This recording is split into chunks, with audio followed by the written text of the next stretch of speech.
Atos capítulo 12. Herodes persegue Tiago e Pedro. Por aquele tempo, o rei Herodes mandou prender alguns da igreja para os maltratar. Mandou matar à espada Tiago, irmão de João. Vendo que isto agradava aos judeus, prosseguiu mandando prender também Pedro. E eram os dias dos pães sem fermento. Depois de prendê-lo, lançou-o na prisão, entregando-o a 4 escoltas de 4 soldados cada uma para o guardarem. A intenção de Herodes era apresentá-lo ao povo depois da Páscoa, e assim Pedro estava guardado na prisão. Mas havia oração incessante a Deus por parte da igreja a favor dele. Pedro é libertado. Na noite anterior, ao dia em que Herodes ia apresentá-lo ao povo, Pedro dormia entre 2 soldados preso com 2 correntes. Sentinelas junto à porta guardavam a prisão. Eis, porém, que sobreveio um anjo do Senhor, e uma luz iluminou a prisão. O anjo tocou no lado de Pedro e o despertou, dizendo: levante-se depressa. Então as correntes caíram das mãos dele.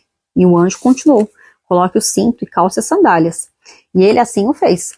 O anjo lhe disse mais: ponha a capa e siga-me. Então, saindo Pedro, o seguia, não sabendo que era real o que estava sendo feito pelo anjo. Ele pensava que era uma visão.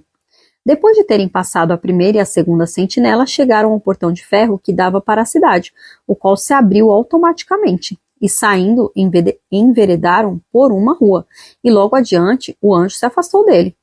Então Pedro, caindo em si, disse: agora sei que, de fato, o Senhor enviou o seu anjo e me livrou da mão de Herodes e de toda a expectativa do povo judeu.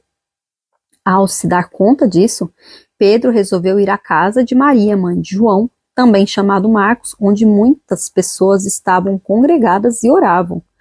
Quando ele bateu à porta da frente, uma empregada chamada Rode foi ver quem era.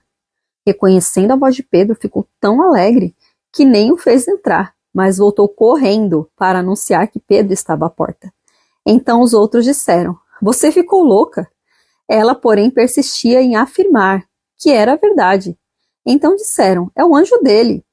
Enquanto isso, Pedro continuava batendo. Quando abriram a porta, viram-no e ficaram admirados. Ele, porém, fazendo-lhes sinal com a mão para que se calassem, contou-lhes como o Senhor o tinha tirado da prisão. E acrescentou: anunciem isto a Tiago e aos irmãos. E saindo, foi para outro lugar.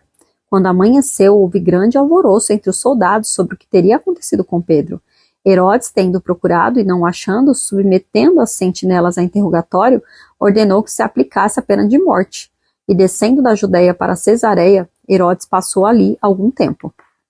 A morte de Herodes. Havia uma séria divergência entre Herodes e os moradores de Tiro e de Sidom. Estes, porém, de comum acordo, se apresentaram a ele, e depois de obter o apoio de Blasto, que era assessor do rei, pediram paz, porque a terra deles recebia alimentos do país do rei. Em dia designado, Herodes, vestido de traje real, assentado no trono, dirigiu-lhes a palavra, e o povo gritava: é voz de um Deus e não de um homem.